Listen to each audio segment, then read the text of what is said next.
learn something about results of resurrection. ఈ పునరుత్థానము గురించిన ఫలితాల గురించి ఈ రోజు మనం కొన్ని విషయాలు నేర్చుకుందాం. What is the result of resurrection? ఈ పునరుత్థానము వల్ల కలిగిన ఫలితం ఏంటి? When you read Acts chapter 1 verse 1 to 11, అపోస్తలుల కార్యం మొదటి అధ్యాయం 1 నుంచి 11 మనం చదివినప్పుడు we can see the results of resurrection. పునరుత్థానం యొక్క ఫలితాన్ని అక్కడ మనం చూస్తాం. The new joy has come. నూతన ఆనందం అనేది వచ్చింది. The sadness has gone. బాధ తొలగిపోయింది. Sorrow has gone. ఇక దుఃఖము తొలగిపోయింది. Everything become joyful. ఇప్పుడు సమస్తము ఆనందకరంగా మార్చబడింది. Read it. The first one, the result of resurrection is the joy of the Lord. పునరుత్థానం యొక్క ఫలితం ఏమిటనగా ప్రభువునందు ఆనందము ఆయన అనుగ్రహించారు. 1 Peter chapter 1 verse 3. మొదటి పేతురు మొదటి అధ్యాయం 3వ వచనం. మన ప్రభువు యేసుక్రీస్తు తండ్రి దేవుడు స్తుతింపబడును గాక. మృతులలో నుండి యేసుక్రీస్తు తిరిగి లేచుట వలన జీవంతో కూడిన నిరీక్షణ మనకు కలుగునట్లు, అనగా అక్షయమైనది నిర్మలమైనది వాడబారని స్వాస్థ్యం మనకు కలుగునట్లు ఆయన తన విశేష కనికరం చొప్పున మనలను మరలా జన్మింపజేశాను. When you understand this, through the result of the resurrection is inheritance of incorruptible and undefiled and that fadeth not away, reserved in heaven for all of us. Jesus has brought a great joy into our hearts. యేసుక్రీస్తు వారు తిరిగి పునరుత్థానం లేచడం వల్ల అక్షయమైన నిర్మలమైన వాడబారని స్వాస్థ్యం మనకు కలుగుతున్నాం, అనగా గొప్ప ఆనందాన్ని ప్రభు మనందరికీ కలిగిస్తున్నారు. రెండవదిగా యేసు ప్రభు తిరిగి లేచడం వల్ల కలిగినటువంటి గొప్ప ప్రయోజనం న్యూ మెసేజ్. మొట్టమొదటిది నూతనమైన ఆనందం అయితే రెండవది నూతన సందేశాన్ని మనం పొందుకున్నాం. Acts chapter 2:24. అపోస్తలుల కార్యం 2:24. He brought a new message to all of us. రెండవదిగా మనందరికీ నూతనమైన సందేశాన్ని ఆయన అందించారు. Acts chapter 2 verse 1 to 24. He filled them with the Holy Spirit. They started preaching the death of Jesus and resurrection of Jesus. అపోస్తలుల కార్యం 2వ అధ్యాయం 1 నుంచి 24 వరకు వారు పరిశుద్ధాత్మతో నిండిన వారే యేసు ప్రభువు మరణము గురించి పునరుత్థానం గురించి ప్రకటిస్తున్నారు. And Apostle Peter started preaching about the resurrection of Jesus, chapter 2 verse 24. అపోస్తలుల కార్యం 2వ అధ్యాయం 24 వచ్చిన అపోస్తలుడైన పేతురు పునరుత్థానం గురించి ప్రకటిస్తూ ఉన్నాడు. మరణము ఆయనను బంధించి ఉంచుట సాధ్యము గనుక దేవుడు మరణం వేదనలను తొలగించి ఆయనను లేపెను. అంటే యేసు ప్రభువారిని మరణము ఆపలేకపోయింది, ఆయనను మరణం బంధించలేకపోయింది. He has risen from the death, he is no more. I went to the tomb of Jesus. ఆయన మరణించి తిరిగి లేచారు, ఆయన అక్కడ లేడు. యేసయ్య సమాధిలోకి నేను వెళ్ళడం జరిగింది. When I went into the tomb of Jesus, యేసయ్య సమాధి లోపటికి వెళ్ళినప్పుడు and I saw Jesus is not there. అక్కడ యేసయ్య లేడు, అక్కడ యేసయ్యని చూడలేదు. And it is an empty tomb. మరి అంతా కూడా ఖాళీ సమాధిగా ఉంది. And then Jesus came out of the tomb. యేసు ప్రభువారు ఆ సమాధిలో నుండి బయటికి వచ్చారు. We thank God for that. దాన్ని బట్టి దేవునికి స్తోత్రం. Where is Jesus? మరి యేసయ్య ఎక్కడ ఉన్నారు? Jesus risen from the death and he is in front of you. యేసయ్య మరణం నుండి తిరిగి లేచారు, ఇప్పుడు యేసయ్య నీ ముందే ఉన్నారు. He is in front of you. ఆయన నీ ఎదుటనే ఉన్నారు. Why he came out? ఎందుకు ఆయన బయటకు వచ్చారు? To wipe away our tears. మన కన్నీళ్లు తుడిచివేయడానికి, to take away our sorrow, మన దుఃఖాన్ని తొలగించడానికి, to give us eternal life, మనకు నిత్య జీవాన్ని ఇవ్వడానికి, to open heavens for us, మన కొరకు పరలోకాన్ని తెరవడానికి, to bless all of us, మనలందరిని ఆశీర్వదించడానికి, to give us victorious life. మనకి జయ జీవితాన్ని ఇవ్వడానికి ఆయన If వచ్చారు. he is there in the tomb, ఆయన ఇంకా సమాధిలోనే ఉన్నట్లయితే who will set us free? మనకి ఎవరు విడుదల ఇస్తారు? Who will wipe away our tears? మన కన్నీళ్లు ఎవరు తుడుస్తారు? Who will bless us? మనల్ని ఎవరు ఆశీర్వదిస్తారు? So only Jesus can do that. కానీ యేసు ఒక్కడు మాత్రమే అలా That is చేయగలరు. why he risen from the death. అందుకే ఆయన మరణం నుండి తిరిగి లేచారు. The disciples sorrowed, left. శిష్యుల యొక్క దుఃఖమంతా తొలగిపోయింది. All jumped and rejoiced in Christ. వారందరూ గంతులు వేస్తూ యేసునందు బహుగా ఆనందించారు. Now Christianity has a new message. మన క్రైస్తవత్వానికి ఒక నూతన సందేశం ఉంది. Jesus not only dying on the cross, but he overcome the death, he risen from the death. యేసు ప్రభువు శిలువలో ప్రాణం పెట్టడమే కాదు, మరణాన్ని జయించి మరణం నుండి తిరిగి లేచారు. Hallelujah. Hallelujah. The third thing that Jesus brought to all of us, మూడవదిగా యేసు ప్రభువు మనందరికీ తీసుకొచ్చినది through the resurrection, పునరుత్థానము ద్వారా new emphasis on Christ headship. So we received the headship of Jesus. మనము ప్రభుని యేసుక్రీస్తు వారి యొక్క నాయకత్వాన్ని మనం పొందుకుంటూ ఉన్నాం. It's a new emphasis of a headship of Jesus. He is the head of us. ఆయనే మనకు శిరస్సు, ఆయనే మనకు నాయకుడు, ముందుగా ఉన్నటువంటి వాడు, ప్రధానంగా ఉన్నటువంటి ప్రథమ ఫలంగా ఉన్నాడు. That means a leader who leads you, who is the head of you. నీకు ముందుగా వెళుతూ నిన్ను నడిపించేటువంటి ఒక నాయకుడు ఉన్నాడు అనేటువంటి సందేశాన్ని ఆయన మనకు ఇచ్చారు. We need to believe that. దాన్ని మనం విశ్వసించాలి. Christ is the head of the church. క్రీస్తే సంఘానికి శిరస్సు అయి ఉన్నారు. Husband is the head of the wife. భర్త భార్యకు శిరస్సు అయి ఉన్నాడు. And wife is the governor of the house. మరి భార్య గృహ నిర్వాహకురాలుగా గృహాన్ని నిర్వహించున్నదై ఉన్నది. Praise the Lord. Praise the Lord. So సంఘానికి శిరస్సు ఎవరు? క్రీస్తు అయితే ఇంటికి శిరస్సు ఎవరు? పురుషుడైతే ఇంట్లో ఉన్న అన్నిటికీ గవర్నర్ ఎవరు? కాబట్టి మీ వైఫ్ని చూసినప్పుడు గవర్నర్ గారిని చూడాలి మీరు. గవర్నర్ గారు వస్తున్నారు, గవర్నర్ గారు వెళ్తున్నారని. She governs everything. అన్ని కూడా చక్కగా అన్ని పనులు నిర్వహిస్తారు. If husband is going disorder in some other way, కొన్ని మార్లు భర్త గాని ఏదైనా త్రోవ తప్పినట్లుగా ఏదైనా మార్గంలో వెళ్తే, if children are going away, పిల్లలు త్రోవ తప్పుతున్నట్లయితే governor will get anger. Governor గారి కోపం వస్తుంది. If she gets anger, she will inform to heaven.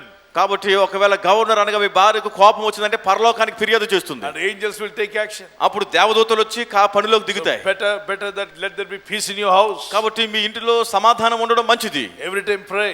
ప్రతిదినం ప్రార్థించండి. Ask God to help you. దేవుని సహాయం అడగండి. So always we should remember there is a Jesus who is our head.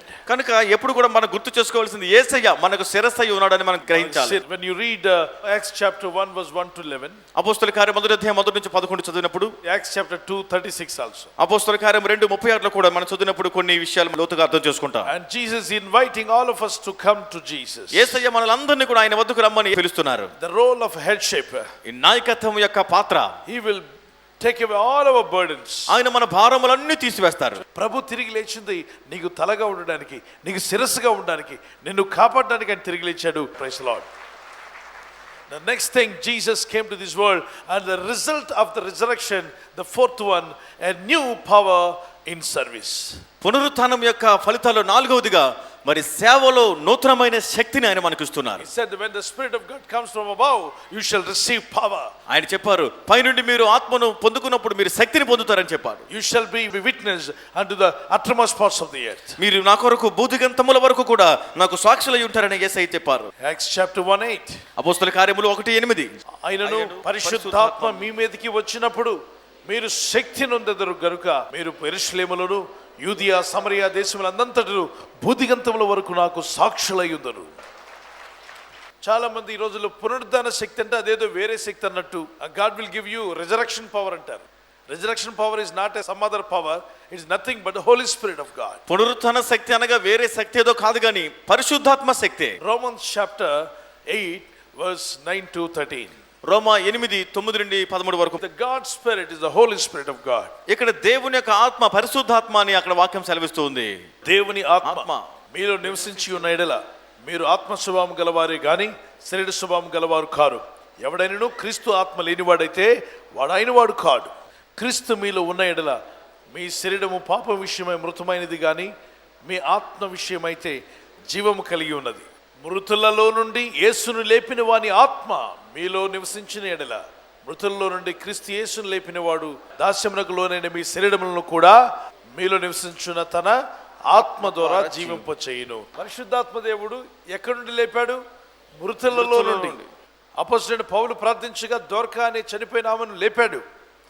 అలాగే పౌలు ప్రసంగం చేస్తుండగా ఐతుకనేవాడు కిటికీలో కింద జారి పడినందుకు పౌలు ఆ యవనస్తుని కౌగిలించుకొని ప్రార్థించినప్పుడు వాడి ప్రాణం మళ్ళీ తిరిగి వచ్చిందంట. దేవునికి స్తోత్రం. అదేదో పెద్ద గొప్ప కార్యం ఘనకార్యం కాదన్నట్టు పౌలు గారు వాడిని లేపి వాడు ప్రాణం రాగానే పైకి వెళ్ళి మళ్ళీ ప్రసంగం స్టార్ట్ చేశాడు. మనం చనిపోయినట్టు తిరిగి లేస్తే ఇంకా ప్రసంగాలు ఉంటాయా? టీవీ వాళ్ళని పిలవండి అని కొట్టుకుంటాం. ఇప్పుడు లేచాడు, కావాలంటే నిజంగా చూడండి మా సెల్ ఫోన్లో రికార్డ్ చేసామని చెప్పి గోల చేస్తాం. ఎజెకియల్ ఎండిపోయిన డ్రై బోన్స్ మధ్యలోకి తీసుకువెళ్తాడు. 37 వచనాలు. యెహోవా హస్తము నా మీదకి వచ్చెను, నేను ఆత్మవశుడై ఉండగా యెహోవా నన్ను తోడుకొని పోయి ఎముకలతో నిండి ఉన్న ఒక లోయలో నన్ను దింపాను. ఆయన వాటి మధ్య నన్ను ఇటు అటు నడిపించుచుండగా, సో అక్కడికి వెళ్ళి నిలబెట్టిన తర్వాత ఇప్పుడు దేవుని ఆత్మ అంటున్నాడు, నువ్వు గట్టిగా ఊదు, 4 దిక్కుల నుండి జీవాత్మ వచ్చి ఎండిపోయిన ఎముకల మీద వాలినట్లు అని 10వ వచనంలో చెప్పాడు. ఆయన ఆజ్ఞాపించినట్లు నేను ప్రవచింపగా జీవాత్మ వారిలోనికి వచ్చెను. వారు సజీవులై లేచి లెక్కింప శక్యముగాని మహా సైన్యమయ్యారు. అప్పుడు ఆయన నాతో ఇట్లనెను, నరపుత్రుడా, ఎముకలు ఇశ్రాయేలులందరినీ సూచించున్నవి. వారు మన ఎముకలు ఎండిపోయేను, మన ఆశ విఫలమాయెను, మనము నాశనమైపోతుమి అని అనుకొనుచున్నారు. చాలా మంది అనుకుంటారు నా ఆశ విఫలమైపోయింది, నేను నాశనం అయిపోతున్నాను, నేను ఎండిపోయిన ఎముక లాంటి వాడిని అనుకుంటున్నారు. చెప్పు వాళ్ళకి, ఈ ఎండిపోయిన ఎముకలను మనుషులుగా సజీవులుగా చేసిన నేను వారి ఆశలు అడియాశలుగా మారకుండా నేను జీవితాలను బాగు చేస్తాను. హల్లెలూయా. ఎండిపోయిన ఎముకలాగా మారిపోయింది. మరియా ఏడుస్తుంది. ఉదయకాలం తెల్లవారుజామున 4 గంటలకు వెళ్ళింది సమాధి యొద్దకు. వెళ్ళి ఎక్కులు పడి ఏడుస్తుంది, నా ప్రభుని ఎవరు తీసుకుపోయారని. కానీ ఆమె అక్కడే ఉండి ఏడుస్తుండగా ప్రభు అన్నాడు, అమ్మా ఎందుకు ఏడ్చుచున్నావు, ఎవరిని వెతుకుచున్నావని. ఆమె ఆయన తోటమాలి అనుకొని, అయ్యా నీవు ఆయనను మోసుకొని పోయిన ఎడల ఆయనను ఎక్కడ ఉంచితివో నాతో చెప్పుమని, నేను ఆయనను ఎత్తుకొని పోయేదనని చెప్పాను. 16వ వచనం, యేసు ఆమెను చూచి మరియా అని పిలిచాను. ఆమె ఆయన వైపు తిరిగి ఆయనను హెబ్రీ భాషలో రబ్బూని అంటే బోధకుడా, రక్షకుడా, ప్రభువా అని పిలిచింది. ప్రభు అన్నాడు, నా ఎద్దుకు రావద్దు అంటాడు. 17వ వచనం, యేసు ఆమెతో, నేను ఇంకనూ తండ్రి యొద్దకు ఎక్కిపోలేదు గనుక నన్ను ముట్టుకొనవద్దు. అయితే నా సహోదరి యొద్దకు వెళ్ళి, నా తండ్రియు మీ తండ్రియు, నా దేవుడును మీ దేవుడినైనా వాని యొద్దకు ఎక్కిపోవచ్చున్నానని వారితో చెప్పుము. అంటే 3 రోజులు ప్రభు ఎక్కడికి వెళ్ళలేదు? పరలోకానికి వెళ్ళా. మరి ఎక్కడికి వెళ్ళట్టు? భూమి కిందకి వెళ్ళాడు. పరదేశకు వెళ్ళి ఒక హాల్ట్ అయింది. ఆ తర్వాత నరకం పాతాళంలోకి వెళ్ళాడు. చాలా మంది అంటారు, మీ యేసు ప్రభు వారు జన్మించి 2016 సంవత్సరాలు అనుకోండి. అయితే మరి దానికంటే ముందు మానవ జాతి ఉంది కదా, మరి వాళ్ళ సంగతి ఏంటండి? అప్పుడు యేసు ప్రభు లేరు కదా, రక్తం ఖర్చలేదు కదా, ప్రాణం పెట్టలేదు, మరి వాళ్ళందరూ నరకానికి పోయి ఉంటారు. బైబిల్ చెప్పినట్టుగా వాళ్ళకి తెలియపరచండి. మా యేసు ప్రభు వారు ఆది మనుషుడు మొదలుకొని మానవ జాతి పూర్తిగా ఈ భూమి మీద నుండి తీసేయబడేంత వరకు అందరి కొరకు రక్తం కార్చాడు. అది ఎలా అండి? మరి యేసు ప్రభు వారి కంటే ముందుగా మరణించిన వారు పాతాళంలో ఉన్నారు. అవును, వారి పాపాలు వాళ్ళు లాక్కుపోయాయి. అయస్కాంత ఇనుప ముక్కలు లాక్కెళ్ళినట్టు వాళ్ళు లాక్కొని పోయాయి. వారు నరకంలో ఏడుస్తూ కేకలు వేస్తూ కాలుతున్నారు. వారి పాపక్షమాపణ ఉంటే వారు కూడా రక్షించబడతారు. ఇప్పుడు యేసు ప్రభు వారు కార్చిన రక్తము బతికున్న వారి కోసమేనా, చనిపోయిన వారి కోసం కూడా కార్చాడా? అంటే యేసు ప్రభు కంటే ముందు చనిపోయిన వారు. ఆయన పాతాళంలోకి వెళ్ళి వారితో మాట్లాడతాడు. వాళ్ళతో మాట్లాడినప్పుడు వాళ్ళందరూ, నిజమా మేము చేసిన పాపాలకి మీరు రక్తం కార్చారా? మేము పాపం చేసుకుని నరకానికి వస్తే మా శిక్ష మీరు భరించారా? అవును, మీ కొరకు భరించాను అని చెప్పగా నమ్మిన మంచి ఆత్మలన్నింటినీ చెరగా పట్టుకెళ్ళిపోయాడు, పైకి పంపించాడు. వెళ్ళిపోండి, మీకు పర్మిషన్ వచ్చింది, ఫీజు కట్టేసి అని వెళ్ళిపోమన్నాడు. దేవునికి స్తోత్రం. మరి ప్రభు తిరిగి లేచిన తర్వాత అన్నాడు, ఇప్పుడు వెళ్ళి సువార్త చెప్పండి, నమ్మి బాప్తిసం పొందువాడికే రక్షణ. చనిపోక ముందు యేసు గురించి నువ్వు వినలేదు, చనిపోయావంటే అక్కడ దేవుడు దేవదూతలను పంపించి పరిచయం చేయిస్తాడు. So resurrection power is nothing but the Holy Spirit of God. కనుక పునరుత్థాన శక్తి అంటే పరిశుద్ధాత్మ శక్తియే. The fourth one, we need to receive the same Spirit of God who raised Jesus from the dead. 4వదిగా క్రీస్తును మృతుల నుండి లేపిన అదే దేవుని ఆత్మను నీవు పొందుకోవాలి. When the one portion was upon Elijah, he could do a great 7 wonders. ఏలియాపై ఒకంత ఆత్మ ఉన్నప్పుడే 7 అద్భుతమైనటువంటి కార్యాలు చేయగలిగాడు. The same Spirit came upon Elisha double fold. He did 14 miracles. అదే ఆత్మ ఎలీషాపైకి రెండింతలుగా రాగా 14 అద్భుతాలు చేయగలిగాడు. The same Spirit of God upon Jesus was without measure, and he did wonderful 1,000 millions of miracles. Nobody can write it. So many miracles he has written. అదే ఆత్మ యేసుక్రీస్తు వారిపైకి అపరిమితముగా రాగా లెక్కింప సఖ్యము కాని అనేకమైన అద్భుతాలు యేసయ్య చేశారు. Uncountable miracles happened. లెక్కింప సఖ్యము కాని అద్భుతాలు జరిగాయి. Because the Spirit of God upon Jesus was without a measure. John chapter 3 verse 34. యోహాను సువార్త 3:34 ప్రకారంగా కొలత లేకుండా దేవుని ఆత్మ యేసు ప్రభు వారికి పైకి దిగి వచ్చినది. దావీదు భలే ప్రార్థన చేస్తాడు, దేవా నా దగ్గర నుండి రాజ్యం తీసుకున్నా పర్వాలేదు, ప్రమోషన్ తీసుకున్నా పర్వాలేదు, నీ పరిశుద్ధాత్మ నా ఎద్దు నుండి తీసేయొద్దు నాయనా అని ఏడ్చాడు. పరిశుద్ధాత్మ పోతే పనికి మాలిన వాళ్ళు అయిపోతామని అర్థం చేసుకున్నాడు దావీదు. కాబట్టి నువ్వు ఏదన్నా తీసుకో, కానీ నీ పరిశుద్ధాత్మను మాత్రం నా ఎద్దు నుండి తీసివేయవద్దని ఏడ్చాడు. 51 కీర్తన 10-11. దేవా నా యందు శుద్ధ హృదయము కలుగ చేయుము, నా అంతరంగములో స్థిరమైన మనస్సును నూతనముగా పుట్టించుము, నీ సన్నిధిలో నుండి నన్ను త్రోసివేయకుము, నీ పరిశుద్ధాత్మను నా యొద్ద నుండి తీసివేయకుము. ఏమన్నాడు? నీ సన్నిధిలో నుండి నన్ను త్రోసివేయకము, నీ పరిశుద్ధాత్మ నా యొద్ద నుండి తీసివేయ. ఈ ప్రార్థన ప్రతి ఒక్కరి ప్రార్థన అయి ఉండాలి. చాలా మంది ప్రార్థన చేస్తారు, ప్రభా నాకు ప్రమోషన్, ప్రభా నాకు ట్రాన్స్ఫర్, ప్రభా నాకు ఇల్లు, ప్రభా నాకు వివాహం, ప్రభా నాకు వ్యాపారం, ప్రభా నాకు ఆర్థిక సాయం, ప్రభా అది ఇది అది. సో ఈ రోజు నుండి అటువంటి ప్రార్థన చేసేవారుగా మారిపోదాం. Fifth result of resurrection is a new vision of death. Yesu ప్రభు వారికి పునరుత్థానం గురించి వచ్చిన ఫలితంలో 5వది మరణము గురించి ఒక నూతన దర్శనం వచ్చింది. We can overcome death. మనం మరణమును జయించగలం. Even after the death is not called Christians. When they died, you cannot call they're dead. You should call them they are sleeping, because as Jesus risen from the dead, they will also rise up one day. God will raise them. A new vision of death. Acts chapter 7:55. Acts chapter 7:55 and 56, 59, or otherwise the Acts chapter 7 was 55 to 60. మరి క్రైస్తవులు మరణించినప్పుడు వారు మరణించారు అనకూడదు, కానీ వారు నిద్రించుచున్నారు. ఎందుకనగా క్రీస్తును లేపిన ప్రభు ఒక దినాన మనందరిని కూడా లేపబోతున్నారు కనుక మరి దానిని నిద్రించుట అంటున్నాం. 1 Thessalonians chapter 4 verse 13 to 17. మొదటి తెస్సలోనికీయులకు 4వ అధ్యాయం 13 నుండి 17 వరకు మనం చదువుదాం. New vision of death. మరణము గురించిన నూతన ప్రత్యక్షత. Come on, those who believe in Jesus, what happens to them when they die? క్రీస్తునందు విశ్వాసం ఉంచినటువంటి వారు మరణించినప్పుడు మృతులైనప్పుడు ఏం జరుగుతుందో మనం అక్కడ చూద్దాం. But I would not have to do ignorant, brethren, concerning them which are also asleep, that you sorrow not, even as others which have no hope.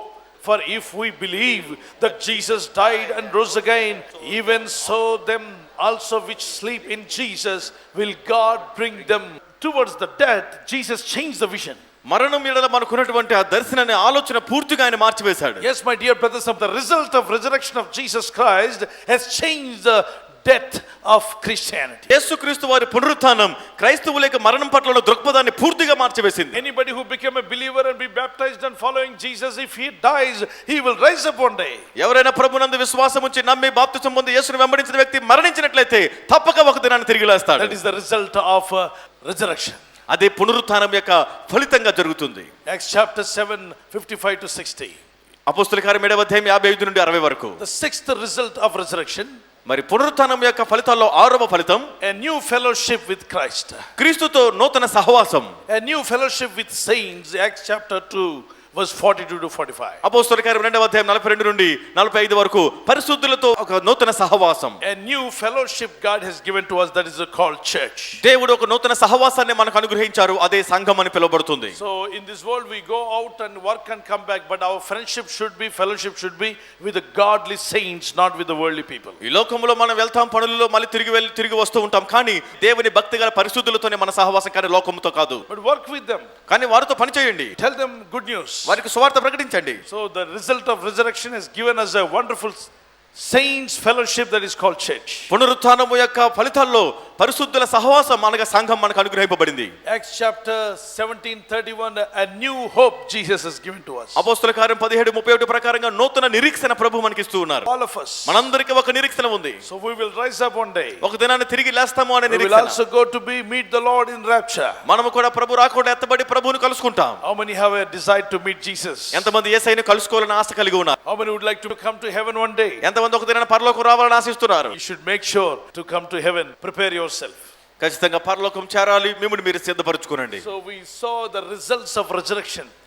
పునరుత్థానం యొక్క ఫలితాలు మనం చూసాం. The same thing God will give it to all of us. వాటన్నిటిని కూడా ప్రభు మనందరికీ అనుగ్రహించబోతున్నారు. Now we all have a new hope. ఇప్పుడు మనందరికీ ఒక నూతన నిరీక్షణ. Anybody die in Christ? క్రీస్తునందు ఎవరైనా మృతులు పొందిన He is not dead. వారు మృతులు కాదు, He is alive. వారు సజీవుడు, He is sleeping.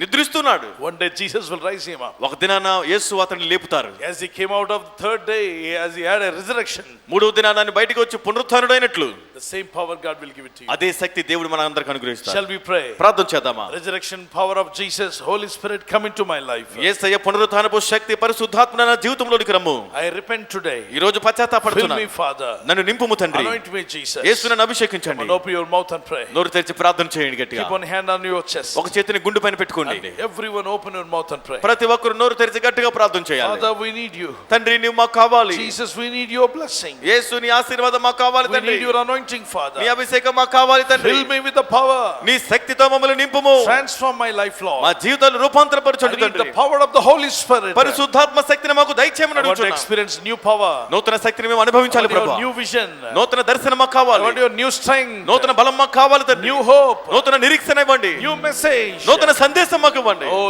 thank you, Lord my God. ప్రభువానికి స్తోత్రం చెల్లిస్తున్నాం Yes, తండ్రి. continue praying. ప్రార్థిస్తూనే ఉండండి, Lord, ప్రార్థిస్తూనే fill me ఉండండి. with the resurrection power of Jesus. తండ్రి యేసు పునరుత్థానపు శక్తితో నన్ను నింపండి ప్రభువా అని I అడగండి. want the resurrection power of Jesus Christ. యేసుక్రీస్తు యొక్క పునరుత్థానపు శక్తి నాకు కావాలి ప్రభువా అని అడుగుదాం. Anointing స్తోత్రం. of the Holy Spirit come upon your people. పరిశుద్ధాత్మ శక్తిని ప్రజలపైకి దిగిరమ్మని అడుగుచూ ఉన్నా. Fill them with the power of the Holy Spirit. దేవుని పరిశుద్ధాత్మ శక్తితో మీరు నింపండి ప్రభువా. Let them receive anointing of God. దేవుని అభిషేకం దిగిరమ్ము. Everyone be filled with the Holy Spirit. ప్రతి ఒక్కరు పరిశుద్ధాత్మతో నింపబడుదురు గాక. Touch them, Lord. Touch them, Lord Jesus. ప్రభువాని తాకండి, తాకండి యేసయ్యా.